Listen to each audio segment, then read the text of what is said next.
নারদ কর্তৃক বাল্মীকিকে রামায়ণের আভাস প্রদান। একদিন সে বাল্মীকি সরোবর কূলে রাম নাম জপিছেন বশীবৃক্ষ মূলে। ক্রঞ্চ ক্রঞ্চি বসিয়া আছিল বৃক্ষ ডালে, এক ব্যাধ সেই পক্ষী বিন্ধিলেকো নলে। বিন্ধিলেকো ব্যাধ পক্ষী শৃঙ্গারেরও কালে, ব্যাকুল হইয়া পড়ে বাল্মীকির কোলে। রামেশ্বরী বলে মুনি কানে দিয়া হাত, জীবহত্যা কইলি পাপী আমার সাক্ষাৎ। শৃঙ্গারে মারিলি পক্ষী বড়ই কুকর্ম, পাপিষ্ঠ নারকী তুই নাহি কোনো ধর্ম। বিনা অপরাধে হিংসা কর পক্ষী জাতি, বুঝিলাম তোমার নরকে হবে স্থিতি। এতকে বলিয়া মুনি শাপ দিল তাকে, পক্ষী শোকে এক শ্লোক নিঃসরিল মুখে। শোক হইতে শ্লোকের হইল উপাদান, মা নিষাদ বলিয়া তাহার উপাখ্যান। চারি পদ ছন্দ মুনি লিখিলেন পাতে, আপনি লিখিয়া মূল না পারে বুঝিতে। ভরদ্বাজ সন্নিধানে করিল গমন, গুরু শিষ্য বসিয়া আছেন দুইজন। ব্রহ্মা পাঠাইয়া দিল তথা নারদেরে, বাল্মীকিরে উপদেশ দানিবারে তরে। যেখানে বাল্মীকি মুনি ভাবেন বসিয়া, সেখানে নারদ মুনি উতরিল গিয়া। নারদে দেখিয়া মুনি সম্ভ্রমে উঠিল, দণ্ডবৎ করিয়া আসন তারে দিল।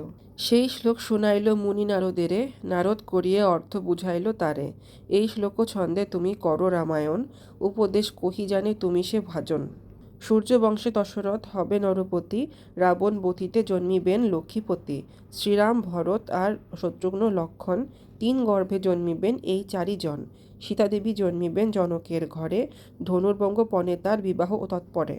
পিতার আজ্ঞায় রাম যাইবেন বন, সঙ্গেতে যাবেন তার জানকী লক্ষণ। সীতারে হরিয়া লবে লঙ্কার রাবণ, সুগ্রীব সহিত রাম করিবে মিলন। বালিকে মারিয়া তারে দিবে রাজ্যভার, সুগ্রীব করিয়া দিবে সীতার উদ্ধার। 10 মুণ্ড 20 হাত মারিয়া রাবণ, অযোধ্যায় রাজা হইবেন নারায়ণ। কহিবেন অগস্ত্য রাবণ দিগ্বিজয়, পুনরায় সীতাকে বর্জিবে মহাশয়। 5 মাস গর্ভবতী সীতারে গোপনে, লক্ষণ রাখিবে তারে তব তপবনে। কুশলভ নামে হবে সীতার নন্দন, উভয়ে শিখাবে তুমি বেদ রামায়ণ। 11 সহস্র বর্ষ পালিবেন ক্ষিতি, পুত্রে রাজ্য দিয়া স্বর্গে করিবেন গতি। জন্ম হইতে কহিলাম স্বর্গ আরোহণ, জন্মিয়া করিবে ইহা প্রভু নারায়ণ। এত বলি নারদ গেলেন স্বর্গবাস, আদিকান্তে গাইলেন কবি কৃত্তিবাস। সরলার্থ। একদিন বাল্মীকি মুনি সরোবর কূলের একটি বৃক্ষমূলে বসে রাম নাম জপ করছিলেন। ক্রঞ্চ ক্রঞ্চি 2 জলচর পাখি তখন বৃক্ষডালে বসেছিল। 2 পাখির প্রেমমগ্ন সময়ে তখন এক ব্যাধ এসে শিকার করে এবং সেই পাখি ব্যাকুল হয়ে বাল্মীকি মুনির কোলে পড়ে যায়। তখন পাখির শোকে বাল্মীকি মুনি ওই ব্যাধটিকে অভিশাপ দেয়। পাখির শোকে তখন তার মুখ থেকে একটি শ্লোক নিঃসরিত হয়। শ্লোকটি ছিল মা নিষাদ। ব্রহ্মা নারদ মুনিকে বাল্মীকি মুনির কাছে পাঠান। বাল্মীকি মুনি নিজেই রচনা করে শ্লোকের অর্থ বুঝতে পারেননি। তখন নারদ মুনি তাকে এই অর্থটি বুঝান। সূর্যবংশে দশরথ রাজা হবে, রাবণকে বধ করার জন্য লক্ষ্মীপতি নারায়ণ জন্ম নেবেন। শ্রীরাম ভরত শত্রুঘ্ন লক্ষণ 4 জন 3 গর্ভে জন্ম নেবেন। সীতাদেবী জনকের ঘরে জন্ম নিবেন এবং ধনুর্বঙ্গ পণে তার বিয়ে সম্পন্ন হবে। পিতা দশরথের আজ্ঞায় রাম বনে যাবেন এবং তার সঙ্গে দেবী সীতা এবং লক্ষণ যাবেন। লঙ্কার রাবণ সীতা দেবীকে হরণ করবেন এবং সুগ্রীবের সাহায্যে শ্রীরাম দেবী সীতাকে উদ্ধার করবেন। রাবণ বধের পরে অযোধ্যা রাজা হবেন নারায়ণ অর্থাৎ শ্রীরাম। পরবর্তীতে শ্রীরাম পুনরায় সীতাদেবীকে বর্জন করবেন। লক্ষণ 5 মাসের গর্ভবতী সীতাদেবীকে গোপনে তার একটা তপবনে লুকিয়ে রাখবেন। পরবর্তীতে সীতার 2 পুত্র হবে কুশ এবং লব। নারদ মুনি বাল্মীকি মুনিকে উপদেশ দিলেন যে কুশ এবং লবকে তিনি যেন বেদ এবং রামায়ণ শিক্ষা দেন। শ্রীরাম 11,000 বছর প্রজা পালন করবেন এবং পরবর্তীতে পুত্রের কাছে রাজ্যভার দিয়ে স্বর্গে গমন করবেন। চন্দ্রবংশের উপাখ্যান। সাগর মন্থনে চন্দ্র হইল উৎপন্ন, হইল চন্দ্রের পুত্র বুধ অতি ধন্য। পুরুরবা নামে হইল তাহার নন্দন, তার পুত্র শর্তাবর্ত জানে সর্বজন। সর্বনামে তাহার হইল এক সুত, হইল তাহার পুত্র শ্বেত নামযুত। নামেতে হইল নিমি তাহার নন্দন, নিমিকে প্রশংসা করে যত দেবগণ। সকলে মিলিয়া তার মথিল শরীর, তাহাতে জন্মিল পুত্র মিথি নামে বীর। সেই বসাইল এই মিথিলা নগর, বীরধ্বজ কুশধ্বজ তাহার কোঙর। সৃষ্টি রক্ষা হেতু ধাতা চিন্তিয়া অন্তরে, করিল লক্ষ্মীর জন্ম জনকের ঘরে। কৃত্তিবাস পণ্ডিতের কবিত্ব সুন্দর, চন্দ্রবংশ রচনা করিল কবিবর। সরলার্থ। সাগর মন্থনে চাঁদের বা চন্দ্রদেবের উৎপন্ন হলো। তারপরে চাঁদের পুত্র বুধ হলো, বুধের পুত্র পুরুরবা হলো, তার পুত্র শর্তাবর্ত হলো। শর্তাবর্তের পুত্র স্বর্গ হলো, তার পুত্র শ্বেতনামযুত হলো এবং তার পুত্র নিমি। নিমির পুত্র মিথি মিথিলা নগর তৈরি করল। মিথির পুত্র ছিল বীরধ্বজ ও কুশধ্বজ। বীরধ্বজ আর শিরধ্বজ দুজনে একই ব্যক্তি, যে কিনা রাজা জনক। আর রাজা জনকের ছোট ভাই হলো কুশধ্বজ। পরে জনকের ঘরে লক্ষ্মী দেবীর অবতার হিসেবে সীতা দেবীর জন্ম হয়। এটাই চন্দ্রবংশ। সূর্যবংশের উপাখ্যান ও মানধাতার জন্ম। আদি পুরুষের নাম হইল নিরঞ্জন। ব্রহ্মা বিষ্ণু মহেশ্বর পুত্র 3 জন। 3 পুত্র হইল তনয়া এক জানি, সকলে তাহার নাম রাখিল কন্দিনী। জরৎকারু মুনিপুত্রের সে নারদ আনি, তাহারই বিবাহ দিল কন্দিনী ভগিনী। সবে গায়ে বাজায় নারদমুনি বেণু, তাহাতে জন্মিল কন্যা নাম হইল ভানু। তাহারে বিবাহ দিল জামদগ্ন বরে, এক অংশে জন্মিলেন বিষ্ণু তার ঘরে। ব্রহ্মার কাছেতে তার পরিলেক বীজ, তাহাতে জন্মিল পুত্র নামেতে মরিচ। মরিচের নন্দন কশ্যপ নাম ধরে, তার পুত্র সূর্য ইহা বিদিত সংসারে। সূর্যের হইল পুত্র মনু নাম তার, সুসেন তাহার পুত্র রূপে চমৎকার। প্রসন্ন তাহার পুত্র সে অতি সুঠাম, হইল তাহার পুত্র যুবনাশ্য নাম। যুবনাশ্য হইল রাজা অযোধ্যা নগরে, বিবাহ করিতে গেল কন্দকের ঘরে। কাল নিমি নামে কন্যা কন্দক রাজার, বিবাহ করিল যুবনাশ্য গুণাধার। বিবাহ করিল মাত্র সম্ভোগ না করে, লজ্জা ঘুচাইয়া কন্যা বলিল বাপেরে। বিশেষ জানিয়া সে কন্দক মহীপতি, অভিশাপ করিলেন জামাতার প্রতি। তপস্যা করিয়া যবে আইল ভূপতি, প্রণতি করিয়া দ্বিজে মাগিল সন্ততি। আশীর্বাদ করো মম হৌক নন্দন, শুনিয়া ঈষৎ হাসি কহে দ্বিজগণ। পত্নী সহ তোমার নাহিক দর্শন, কেমনি বলিব তব হইবে নন্দন। এক যুক্তি করো রাজা যদি লয় মন, যজ্ঞ করো তাহে তব হইবে নন্দন। যজ্ঞজল করাইবা রানীরে ভক্ষণ, হইবে তোমার পুত্র অতি বিচক্ষণ। যজ্ঞ করি জল রাজা রাখে নিজ ঘরে, শয়ন করিল রাজা খাটের উপরে। যখন হইল রাত্রি 2য় প্রহর, জল আনো বলি রাজা হইল কাতর। তৃষ্ণায় পীড়িত রাজা আকুল হইল, পুংসবন জল ছিল মুখিতে ঢালিল। প্রভাতে প্রকাশ হইল সূর্যের কিরণ, জল আনো বলি ডাকে যতিক ব্রাহ্মণ। রাজা বলে দ্বিজগণ করি নিবেদন, রাত্রিকালে জল আমি করেছি সেবন। একথা শুনিয়া বলে যত মহামতি, রাত্রিকালে জল খেলে হবে গর্ভবতী। শ্বশুরের অভিশাপ তাহারে লাগিল, যুবনাশ্য মহারাজ গর্ভজে ধরিল। 10 মাস গর্ভপূর্ণ হইল রাজার, বাহির হইল পেট চিরিয়া কুমার।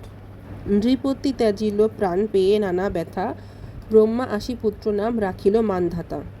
অযোধ্যা নগরে রাজা হইল মানধাতা, সপ্তদ্বীপ অধিপতি পুণ্যশীল দাতা। কৃত্তিবাস পণ্ডিতের কবিত্ব সুগান, আদিকাণ্ডে গান মানধাতার উপাখ্যান। সরলার্থ। নিরঞ্জনের 3 পুত্র আর 1 কন্যা। পুত্ররা হলো ব্রহ্মা বিষ্ণু মহেশ্বর আর কন্যা হলো কন্দিনী। কন্দিনীর সাথে নারদ মুনির বিয়ে হয়। তাদের কন্যা ভানু। ভানু বিয়ে করলো জামদগ্নকে। তাদের ঘরে বিষ্ণুর অংশ জন্ম নিল। ব্রহ্মার পুত্র জন্ম নিল মরিচ। মরিচের ছেলে কশ্যপ। কশ্যপের ছেলে সূর্য। সূর্যর ছেলে মনু। মনুর ছেলে সুসেন। সুসেনের ছেলে প্রসন্ন। প্রসন্নর ছেলে যুবনাশ্য। যুবনাশ্য অযোধ্যা নগরের রাজা হলো। সে কন্দকের ঘরে বিয়ে করতে গেল। কন্দক রাজার মেয়ে কালনিমিকে সে বিয়ে করলো। যুবনাশ্য সংসার ধর্মের প্রতি উদাসীন থাকায় কালনিমির কাছাকাছি আসেনি এবং তার পরবর্তীকালে কালনিমি তার বাবার কাছে এই সম্পর্কে খুলে বলে। তখন কালনিমির বাবা কন্দক মহারাজ যুবনাশ্যকে অভিশাপ করে। পরে যুবনাশ্য রাজা দ্বিজগণের সাহায্যে এক যজ্ঞ অনুষ্ঠান করে। যজ্ঞের জল রানী কালনিমিকে খাওয়ালে পুত্র হবে। রাতে ঘুমানোর সময় রাজা নিজের খাটের নিচে যজ্ঞের জলের পাত্রটি রাখে, তারপর ঘুমিয়ে যায়। দ্বিতীয় প্রহরের সময় রাজা তৃষ্ণায় পীড়িত হয়ে আকুল হয় আর যজ্ঞের জল খেয়ে নেয়। সকালে যখন ব্রাহ্মণ যজ্ঞের জল চাইল, তখন রাজা বলল যে রাত্রেবেলা সে সেই জলটি খেয়ে ফেলেছে। তখন ব্রাহ্মণ বলল যে রাত্রেকালে যে জল খেয়েছে সেটা খেলে গর্ভবতী হয়ে যাবে। শ্বশুরের অভিশাপ তখন যুবনাশ্য রাজার গায়ে লাগলো।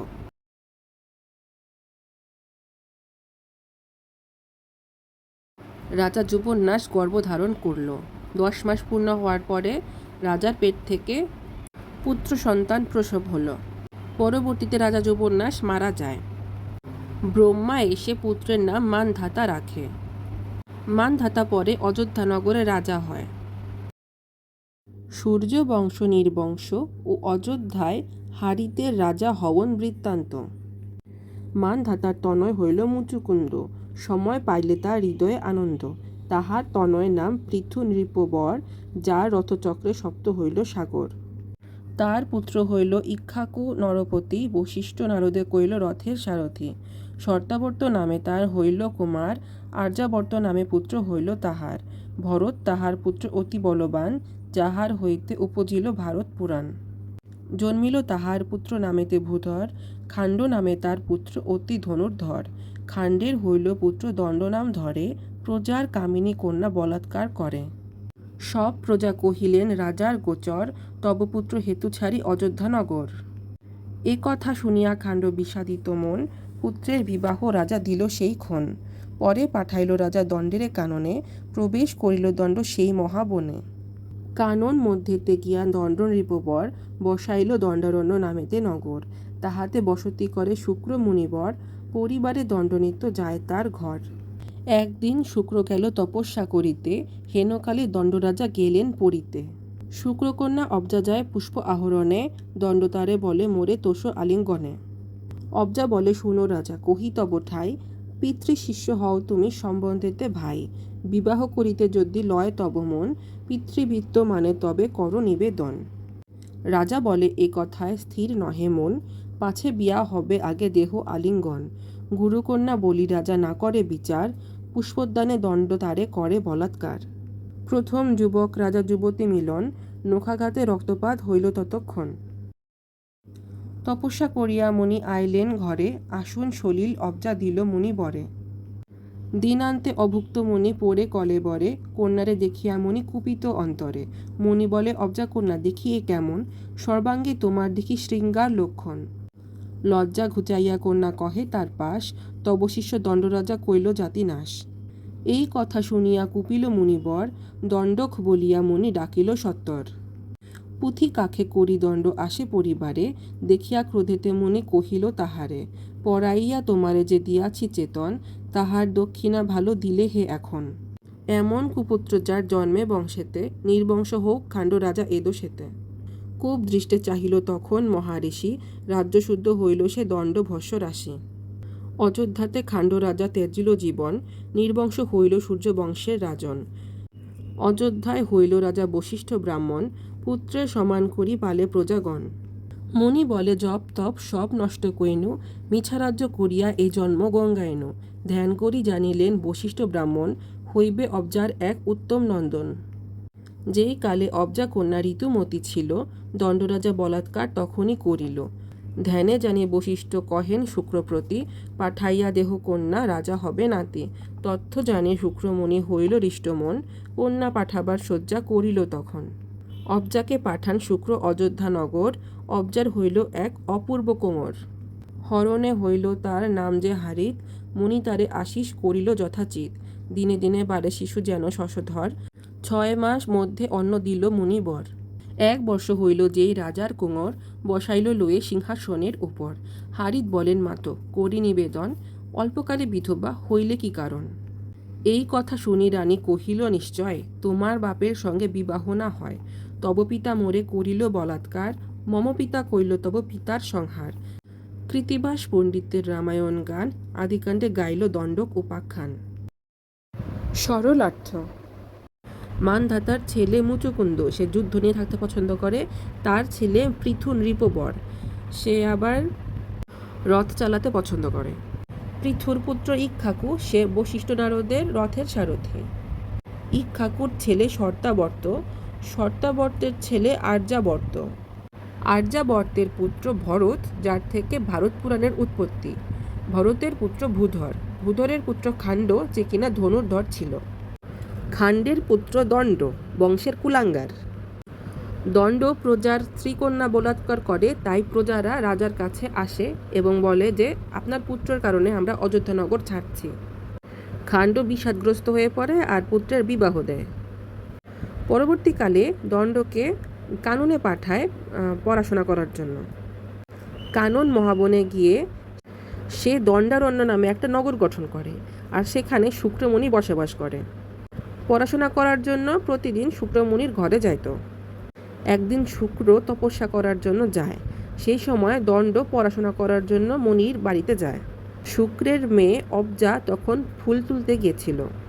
তখন এই কুলাঙ্গার ছেলে দণ্ড অব্জাকে বলে যে আমাকে আলিঙ্গন দিয়ে সন্তুষ্ট করো, মানে খুব প্রস্তাব দেয়।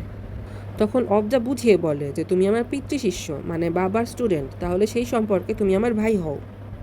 যদি বিয়ে করতে চাও তাহলে আমার বাবার কাছে সেটা নিবেদন করো, বাবাকে বলো। দণ্ড তখন বলে মন স্থির নাই, বিয়ে পরে হবে, আগে আলিঙ্গন দাও। অব্জা যে গুরুকন্যা, তার বোন সমতুল্য, সেটাও সে বিচার না করে ওই ফুলবাগানে অব্জাকে বলাৎকার করে। নখাঘাতে অব্জার রক্তপাত হয়। তপস্যা শেষ করে শুক্রমণি যখন ঘরে আসে তখন অব্জা তাকে জল আসন দেয়। অভুক্ত ক্লান্ত শুক্রমণি তখন কন্যাকে দেখে রেগে যায়। অব্জার বিধ্বস্ত অবস্থা দেখে শুক্রমণি ব্যথিত এবং ক্রোধিত অবস্থায় জিজ্ঞেস করে যে তোমার সর্বাঙ্গে আমি মিলনের চিহ্ন কেন দেখতে পাচ্ছি, তোমার এই অবস্থা কে করলো? তখন অব্জা তার লজ্জা ঘুচিয়ে বাবার কাছে বলে যে তোমার শিষ্য দণ্ড এই অত্যাচার লাঞ্ছনা করেছে। শুক্রমণি রেগে তখন দণ্ডকে ডাকে আর তারপরে তাকে অভিশাপ দেয় যে এমন কুপুত্র যেই বংশেতে জন্মে সেই বংশ নির্বংশ হোক। শুক্র মহারিষির কোপ দৃষ্টিতে দণ্ডসহ রাজ্য শুদ্ধ ভস্ম হয়ে গেল। অযোধ্যাতে খাণ্ড রাজা নিজের জীবন ত্যাগ করল। তখন রাজ্য পালনের জন্য বশিষ্ঠ ব্রাহ্মণ অযোধ্যায় রাজ্যের দায়িত্ব তুলে নেয়। ধ্যানের মাধ্যমে বশিষ্ঠ জানতে পারে যেই কালে দণ্ড অব্জার বলাৎকার করে সেই সময় অব্জার কন্যা ঋতুমতী ছিল আর অব্জার একটি ছেলে হবে, সেটাও সে জানতে পারে। বশিষ্ঠ তখন শুক্রকে বলে যে কন্যাকে পাঠিয়ে দাও, কন্যার যে পুত্র হবে সে রাজা হবে। অব্জাকে অযোধ্যানগরে পাঠানো হয় আর অব্জার একটি ছেলে হয়। অব্জার সম্ভ্রম হরণের মাধ্যমে জন্মের কারণে পুত্রের নাম রাখা হয় হারিত। দিনে দিনে চাঁদের মতো বড় হতে থাকলো পুত্র। 6 মাস বয়সে তার অন্নপ্রাশন হলো। 1 বছর বয়সে তাকে সিংহাসনে বসানো হলো। হারিত একদিন তার মাকে জিজ্ঞেস করলো যে অল্প বয়সে কেন সে বিধবা হলো। অব্জা সত্য গোপন না করে সত্যি কথা বলে দেয়। সে হারিতকে বলে যে তোমার বাবার সাথে আমার বিবাহ হয়নি, তোমার বাবা আমার বলাৎকার করেছে এবং আমার বাবা সেই কারণে তোমার বাবার ধ্বংস